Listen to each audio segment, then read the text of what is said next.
میں نے ایک ہاتھ اس کے منہ پہ رکھ کر کوہنی اس کی گردن پہ ٹکا دی اور گھٹنا اس کے پیٹ پر رکھ کر جسم کا سارا دباؤ ڈال دیا۔ چنانچہ وہ صرف ٹانگیں چلا سکا۔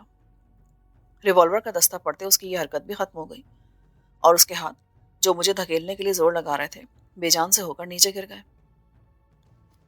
میں نے اس کے بے ہوش ہونے کا یقین کیا اور سیدھا کھڑا ہو کے اندھیرے میں آل کلیئر کا سگنل دے دیا۔ میری ٹیم کے دیگر ارکان اندھیرے میں آنکھیں پھاڑ پھاڑ کر سب دیکھ رہے تھے۔ وہ دوڑتے گئے۔ فریال اور فاروق نے میرے سخت احکامات کو یکسر نظر انداز کر دیا۔ چوکیدار کی جیب سے چابیاں اور اس کے تکیے کے نیچے سے ایک بھرا ہوا ریوالور برآمد ہوا۔ کاسو کی بیوی اب سخت مضطرب ہو رہی تھی۔ اس کا شوہر کی زندگی بچانے کا مشن کامیابی سے تکمیل کے قریب تھا۔ آگے کے مراحل وہی تھے جو کسی جیل میں سزائے موت کے منتظر قیدی کے لیے ہوتے ہیں، جو فرار ہونے میں کامیاب رہے، یعنی واقعی زندگی، پھر قانون اور اجل کی گرفت میں نہ آنا۔ کاسو اور اس کی بیوی نے یہ خطرہ مول لینے کا فیصلہ کر لیا تھا۔ وہ اپنے حاکم کی حدود فرمانروائی سے بھاگ کے دشمن حکمران کی پناہ میں چلے جائیں گے۔ زندہ رہنے کے لیے غداری اور نمک حرامی کے الزامات قبول کرنے میں ان کے لیے کوئی ذلت نہ تھی، کیونکہ وہ عزت کے مفہوم سے ناآشنا تھے۔ زندگی نے ان کو یہاں دیا ہی کیا تھا جو وہاں چھن جانے کا ڈر ہوتا۔ میں نے راجا سے کہا، اب ہم یہاں بیٹھ کے حقہ پیتے ہیں اور بیت بازی کرتے ہیں۔ مس فریال کاسو کو لے آئیں، چاہیں تو فاروق کو بھی اپنے ساتھ لے جائیں، ورنہ کیا ضرورت ہے؟ مجھے پتا ہوتا نا کہ میرا یہاں ساتھ آنا تمہیں اتنا برا لگے گا تو میں کبھی غلطی نہ کرتی۔ کتنا اچھا ہوتا اگر تم وہیں برا مان جاتی۔ مسٹر فاروق، میں نے آپ سے کہا تھا کہ وہیں رہیں۔ آئی ایم سوری، اس نے فریال کی طرف دیکھ کر کہا۔ میں نے سخت لہجے میں کہا، اندر ہم جلوس لے کر نہیں جائیں گے، تم چوکیدار کا خیال رکھو اور فریال کا بھی۔ بھائی میں تمہارے ساتھ رہوں گی۔ فریال، کچھ عقل سے کام لو۔ میرے دماغ میں عقل نہیں بھوسا ہے، عورت ہوں نا۔ بحث کرنے میں وقت ضائع نہیں کیا جا سکتا تھا۔ میں نے 3 چابیوں میں سے ایک کی مدد سے تالا کھولا اور اندر داخل ہو کے دروازے کو پھر بند کر دیا۔ اب میرے سامنے کشادہ صحن تھا جس کے چاروں طرف نیچی چھت والے کمروں کی قطار تھی۔ دائیں طرف حصہ بھینسوں کے لیے وقف تھا۔ گھوڑے بائیں جانب رکھے جاتے تھے۔ سامنے والے حصے کی چوڑائی کم تھی اور یہاں جانوروں کی ضرورت کا سامان، خوراک وغیرہ رکھا جاتا تھا۔ کاسو کی بیوی نے صحن کو درمیان سے کراس کیا۔ اب وہ بھاگ رہی تھی۔ 150 فٹ کا فاصلہ تھا جو ہم نے 2-3 منٹ میں طے کر لیا۔ پھر میرے سامنے ایک اور مقفل دروازہ آ گیا۔ کاسو کی بیوی نے ہاتھ کے اشارے سے واضح کیا کہ کاسو اندر ہے۔ میں نے دوسری چابی سے یہ تالا بھی کھول لیا۔ دروازے کے پیچھے مکمل اندھیرا تھا اور ایک ناگوار بو تھی جس سے متلی ہونے لگی۔ یہ بھینسوں کو دی جانے والی خوراک تھی جس کے ڈھیر سے یہ بوٹ رہی تھی۔ کاسو کی بیوی سب سے آگے تھی اور اس کا ہاتھ فریال نے پکڑ رکھا تھا۔ فریال کا ہاتھ میرے ہاتھ میں تھا اور میرا ہاتھ راجا نے تھام رکھا تھا۔ کاسو کی بیوی وسط میں چل رہی تھی۔ چند قدم چلنے کے بعد اس نے رک کر آہستہ سے آواز دی، کاسو؟ زیبو، یہ تو ہے؟ کاسو کی آواز قریب سے آئی۔ ہاں، آہستہ بول، میں تجھے لے جانے کے لیے آئی ہوں۔ نواب صاحب آئے میرے ساتھ۔ نواب صاحب خود آئے؟ ہاں، ان کی بیگم صاحبہ بھی ہیں۔ تو ہے کدھر؟ میرے تو ہاتھ پیر بندھے ہوئے ہیں۔ اندھیرے میں رسی کی ہر گرہ کھول کے کاسو کے ہاتھ پیروں کو رہائی دلانا ایک مشکل کام ثابت ہوا۔ میں نے اور راجا نے گھٹنوں کے بل بیٹھ کر یہ کام کیا۔ کاسو اس تمام عرصے میں میرا ہاتھ پکڑ کر چومنے کی کوشش کرتا رہا، ہمیں دعائیں دیتا رہا، تمام عمر غلامی کا یقین دلاتا رہا۔ یہ سخت جذباتی وقت تھا۔ کاسو کی بیوی رو رہی تھی اور فریال اسے تسلی دے رہی تھی۔ چند منٹ میں ہم نے اس کو آزاد کرا لیا، مگر پھر پتہ چلا کہ وہ چلنے کے قابل بھی نہیں۔ قید کی سختی، بھوک پیاس اور مار پیٹ نے اسے نیم مردہ کر دیا تھا۔ اسے سہارا دے کر اٹھائے گا تو وہ کرہانے لگا۔ مجھے فکر لاحق ہو گئی کہ وہ ہمارے ساتھ اتنی دور پیدل کیسے چلے گا۔ کاسو کی بیوی اس کو مسلسل دلاسا دے رہی تھی، اب فکر کرنے کی اور گھبرانے کی کوئی بات نہیں ہے، تھوڑی دیر کی بات ہے، حوصلہ رکھو، ہم آزاد ہو جائیں گے۔ نواب صاحب بڑے چنگے بندے، جبھی تو تجھے لینے اتنی دور آئے ہیں۔ ابھی ہم دروازے سے دور ہی تھے کہ کتے پھر بھونکنے لگے، اور اس مرتبہ ان کا انداز زیادہ جارحانہ تھا۔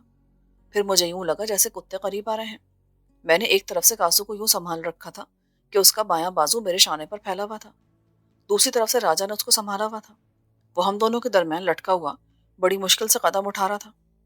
میں نے فریال سے کہا، ہم آ جائیں گے، اگر ہم پکڑے بھی گئے تو وہ ہمیں نقصان نہیں پہنچا سکتے، لیکن تم لندن سے فرار ہو کے آئی ہو، تمہاری روپوشی کا راز فاش نہیں ہونا چاہیے۔ راجا نے کاسو کی بیوی سے کہا، تم انہیں لے جاؤ۔ وہ کاسو کی طرف دیکھنے لگی۔ میں نے خفگی سے کہا، آ جائے گا کاسو بھی، تم ساتھ نہیں جاؤ گی تو انہیں راستہ کون بتائے گا، اور تم خود بھی پکڑی جاؤ گی۔ دیر مت کرو، جتنا تیز ہو سکے نکل جاؤ یہاں سے۔ جب وہ دور نکل گئے تو مجھے اندازہ ہوا کہ ضرور کوئی بات ہوئی ہے۔ کتے اب بہت قریب آ چکے تھے۔ ابھی ہم کمرے کے دروازے سے نکلے بھی نہ تھے اور ہمارے سامنے کھلے صحن کا 150 فٹ کا فاصلہ باقی تھا۔ کتوں کی آواز میں اب کم سے کم 2 انسانوں کے آپس میں باتیں کرنے کی آوازیں بھی شامل ہو گئی تھیں۔ راجا، ہم کاسو کو ساتھ لے کر نہیں نکل پائیں گے۔ رکنے کا کوئی فائدہ نہیں ہے، تو کاسو کو لے جا۔ کیا مطلب؟ تجھے اکیلا چھوڑ دوں؟ راجا، میں انہیں روک لوں گا، ریوالور ہے میرے پاس، خالی ہاتھ بھی 2-4 سے بآسانی نمٹ سکتا ہوں میں۔ اور اگر وہ بھی مسلح ہوا تو؟ وہ تو اناڑی سمجھتا مجھے، میں سب کو لٹا دوں گا۔ جلدی کر، کوئی تجھے نہ دیکھے تو اچھا ہے، تو ان کے آنے سے پہلے جا۔ اچھا، پر تو میرا ریوالور رکھ لے، اس میں سائلنسر لگا ہوا ہے۔ راجا ایک دروازے سے باہر گئی تھا کہ کتے دوسرے دروازے پر پہنچ گئے جو مخالف سمت میں تھا اور شاید کہیں رانا کی حویلی میں اندر کی طرف کھلتا تھا۔ میں نے ایک جست لگائی اور دروازہ کھلنے سے پہلے دیوار کے ساتھ لگ کے کھڑا ہو گیا۔ اوئے، کوئی اندر ہے؟ کسی نے باہر سے تالا کھولتے ہوئے کہا۔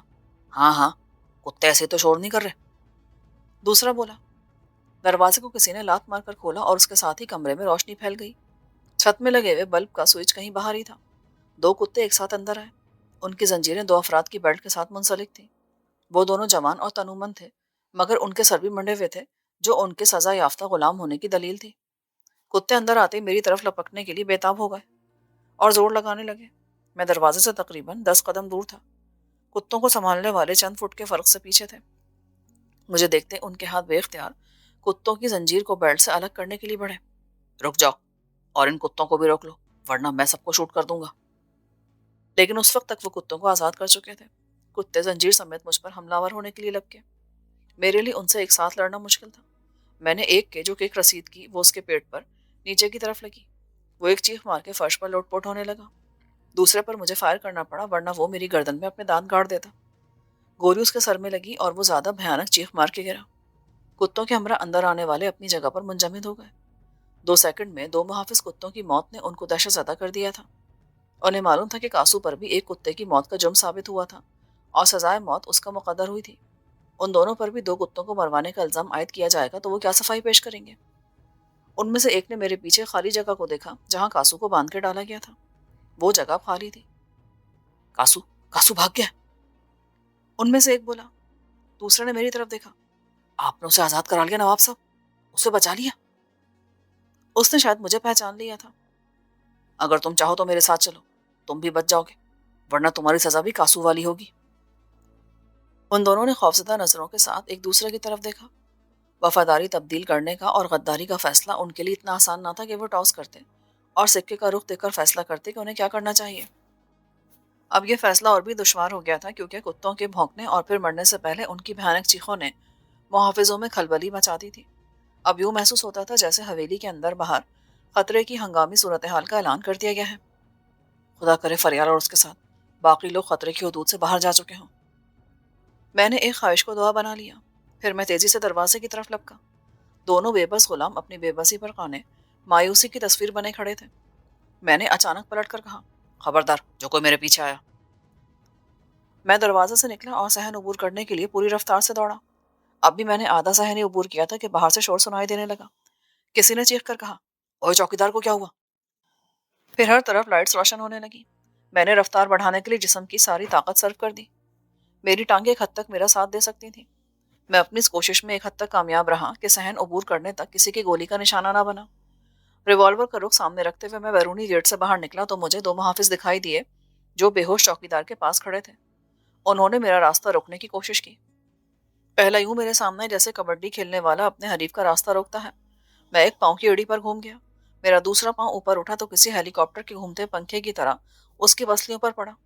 اس نے ہائے کا نعرہ لگایا اور پلٹ کے چوکیدار پر گرا تو وہیں پڑا چیختا رہا۔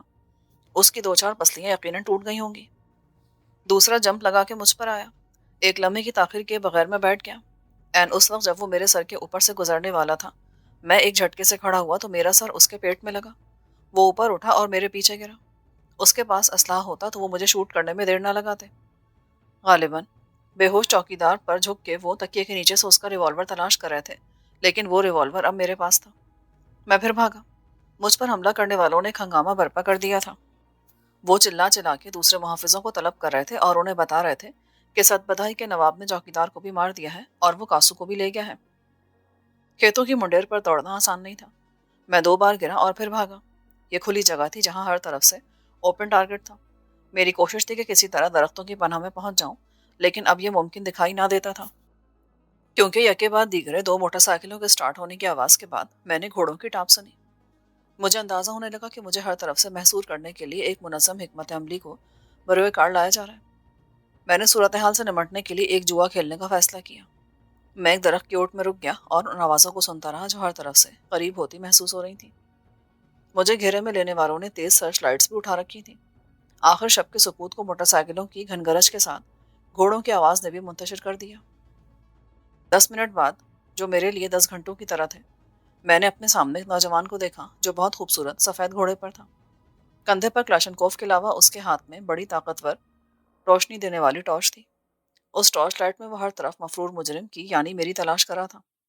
پھر ایک موٹر سائیکل والا اس کے نزدیک سے گزرا تو اس نے سوال کیا، اوئے، تم ادھر پھر رہے ہو؟ آگے آ جاؤ۔ موٹر سائیکل والا گھوم گیا، جی چھوٹے رانا صاحب۔ اور اسی وقت میں ایک دم درخت کی اوٹ سے نکل کے چھوٹے رانا صاحب کے مقابل آ گیا۔ میرے ہاتھ میں سائلنسر لگا ریوالور دیکھ کر اس کی سٹی گم ہو گئی۔ پھر بھی اس نے تیز روشنی میرے چہرے پر مرتکز رکھی۔ میں نے انگلش میں کہا، لائٹ بجھا دو۔ بے شک اس سے مجھے کچھ دکھائی نہیں دیتا، لیکن میرا نشانہ خطا نہیں ہوگا چھوٹے رانا صاحب۔ اس نے بھی انگلش میں جواب دیا اور لائٹ آف کر دی۔ تم کتے کی موت مارے جاؤ گے، گھوڑے سے نیچے اترو کتے کے بچے۔ چھوٹے رانا کو شوق لگا۔ وہ اس طرح مخاطب کیے جانے کا عادی نہیں تھا۔ شاید تمہیں اندازہ نہیں کہ تم کس سے بات کر رہے ہو۔ میں نے بھی غرا کے کہا، کیا تمہیں معلوم ہے کہ تم کس سے مخاطب ہو؟ میں نے تمہیں پہلے کبھی نہیں دیکھا۔ وہ گھوڑے سے اترا۔ میں سد بدھائی کا نواب رفیق احمد شیرازی ہوں۔ دراصل میں نے آج سے پہلے کبھی نواب دیکھا نہیں نا، سوائے فلموں کے، اور وہ مجھے مسخرے لگتے تھے۔ میں نے کہا، اپنے محافظوں کو آرڈر دو کہ واپس آ جائیں۔ وہ میرا حکم نہیں مانیں گے، کیونکہ حکم دینے والے بڑے رانا صاحب ہیں۔ وہ تمہیں ان کے سامنے پیش کرنے کے پابند ہیں۔ میں خود بھی ان سے ملنا چاہتا ہوں، لیکن ملاقات کیسے ہونی چاہیے؟ باعزت طریقے سے یا بے عزتی کے ساتھ؟ اس کا فیصلہ تم کر سکتے ہو۔ میں نے اپنے ریوالور کا رخ رانا کی طرف کیے رکھا۔ وہ کچھ دیر مجھے گھورتا رہا، پھر بولا، آخر تم خود کو سمجھتے کیا ہو؟ میں اپنا تعارف کرا چکا ہوں۔ تم نے ایک تاریخی واقعے کا ذکر ضرور سنا ہوگا۔ جب شکست کے بعد پورس کو قیدی بنا کے پیش کیا گیا تو سکندر اعظم نے اس سے پوچھا تھا کہ تمہارے ساتھ کیا سلوک کیا جائے، اور اس نے کہا تھا، وہی جو بادشاہ بادشاہوں کے ساتھ کرتے ہیں۔ میں یہاں اس حوالے کی ضرورت کو سمجھنے سے قاصر ہوں۔ دیکھو، بڑے رانا صاحب سے میری ملاقات پورے پروٹوکول کے ساتھ ہو سکتی ہے، جیسے عزت دار لوگ ملتے ہیں، یا غیر مہذب طریقے پر جیسے دشمن ملتے ہیں۔ تو تم سمجھتے ہو کہ یہ تمہارے اختیار میں ہے؟ میرے اختیار میں تو یہ بھی ہے کہ ارغمال بنا کر تمہیں اپنے ساتھ لے جاؤں۔ گولی جب تمہارے دل کے قریب ہوگی تو تمہیں کون بچانے کا رسک لے گا، اور کیسے بچائے گا؟ کیا اس کے بعد بڑے رانا صاحب کو چل کر میرے پاس تمہاری رہائی کی درخواست لے کر حاضر نہیں ہوں گے؟ آخر کو تم ان کے اکلوتے بیٹے ہو، وارث ہو۔ چھوٹے رانا کی حالت غیر ہونے لگی۔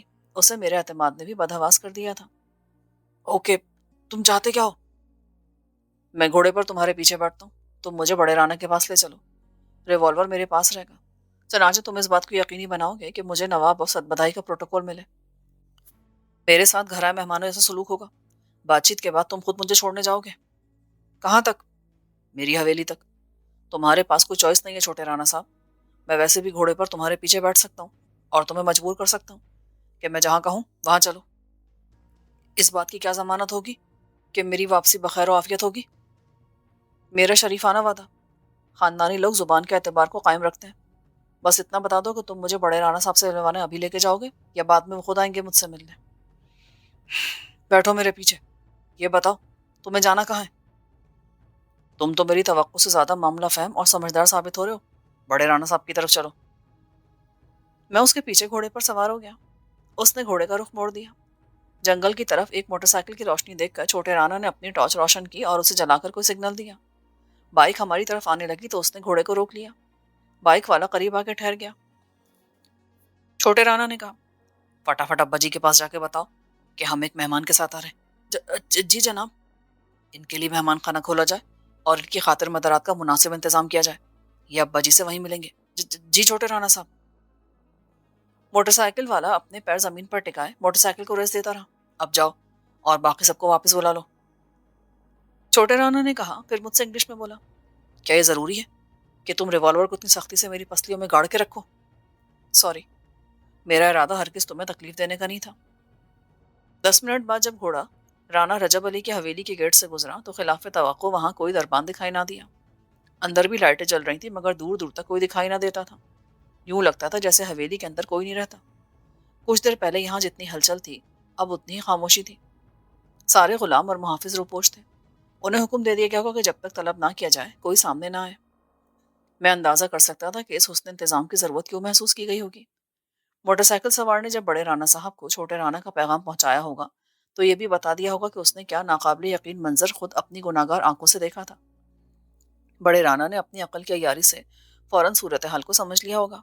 اپنے ولی عہد بہادر کی زندگی بچانے کے لیے وہ مجھے بطور مہمان ریسیو کرنے پر مجبور ہو گیا تھا، مگر وہ نہیں چاہتا تھا کہ اس کی بے بسی اور مجبوری کا تماشا حکم کے غلاموں کی نظر سے گزرے۔ اس نے سب کو دفع ہو جانے کا حکم دیا ہوگا اور پیغام پر موٹر سائیکل والے پر واضح کر دیا ہوگا کہ یہ خبر پھیلی تو مجرم اس کی زبان کو سمجھا جائے گا، زبان کاٹی جائے گی یا اس کا سر، اس کا فیصلہ بعد میں ہوگا۔ چنانچہ مجھے بڑے رانا نے ریسیو کیا تو کوئی دیکھنے والا موجود تھا اور نہ سننے والا۔ رانا کے لیے ایک پرتسلیل موقع تھا۔ جب ہم دونوں گھوڑے سے اترے تو اس نے ایک قہر آلود نگاہ مجھ پہ ڈالی اور دوسری ملامت بھری نظر اپنے بیٹے پر ڈالی جو پورے لاؤ لشکر، ہاتھی گھوڑے اور توپ خانے کے ساتھ ایک محصور دشمن کو گرفتار کرنے گیا تھا مگر خود گرفتار ہو کے لوٹا تھا۔ پھر وہ پلٹ کے چل پڑا۔ مہمان خانہ بہت شاندار تھا مگر ہم میں سے کسی نے بھی مہمانی یا میزبانی کے آداب نہ نبھائے۔ نہ رانا نے مجھے بیٹھنے کے لیے کہا اور نہ میں نے یہ مناسب جانا۔ چھوٹے رانا کی کلاشنکوف اب میرے کندھے پر تھی لیکن میں اپنے سائلنسر لگے ریوالور پر زیادہ بھروسہ کرا تھا۔ اس کا رخ چھوٹے رانا کی طرف تھا جو مہمان خانے کے وسط میں پہنچ کے رک گیا تھا۔ میں اس سے 10 فٹ کے فاصلے پر تھا۔ رانا رجب علی بھی اتنے ہی فاصلے پر ٹھہر گیا تھا۔ ہم تینوں ایک مثلث کے 3 کونوں پر آمنے سامنے کھڑے تھے۔ ہم سب کے جذبات کی نوعیت جدا تھی، چنانچہ رد عمل بھی مختلف تھا۔ رانا غصے، بے بسی اور احساس ذلت سے وہ پریشر کوکر بنا تھا جو پھٹنے کے قریب ہو۔ اس کا بیٹا شرمندہ تھا اور میں پر اعتماد انداز میں کھڑا تھا۔ رانا بولا، تو تم آئے ہو نواب اب صد بدھائی بن کے ہم سے ملنے؟ آپ نے بھی مدعو کیا تھا مجھے، اگرچہ مدعو کرنے کا طریقہ انتہائی غلط تھا مگر میں آ گیا۔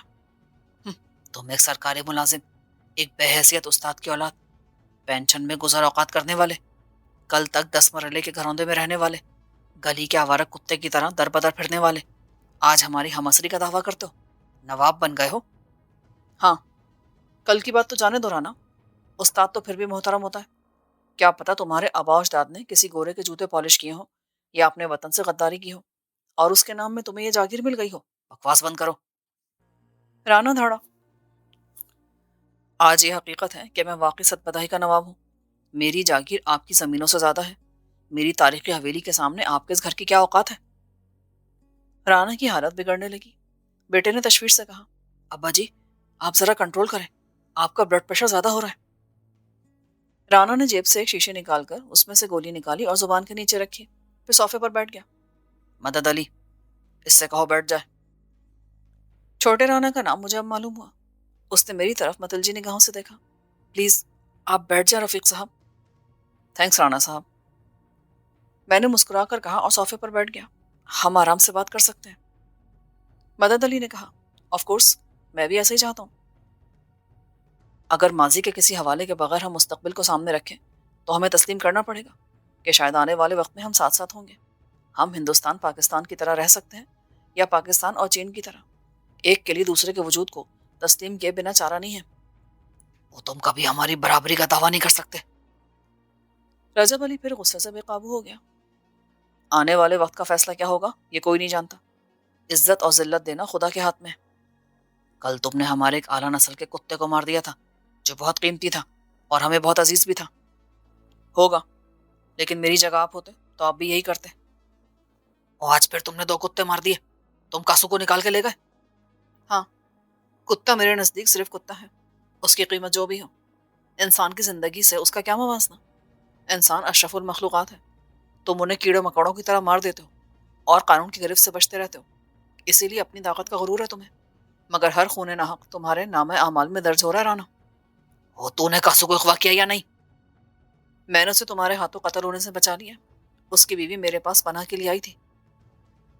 رانا کے منہ سے گالیوں کا ریلا بہ نکلا۔ وہ تمہارے پاس گئی تھی؟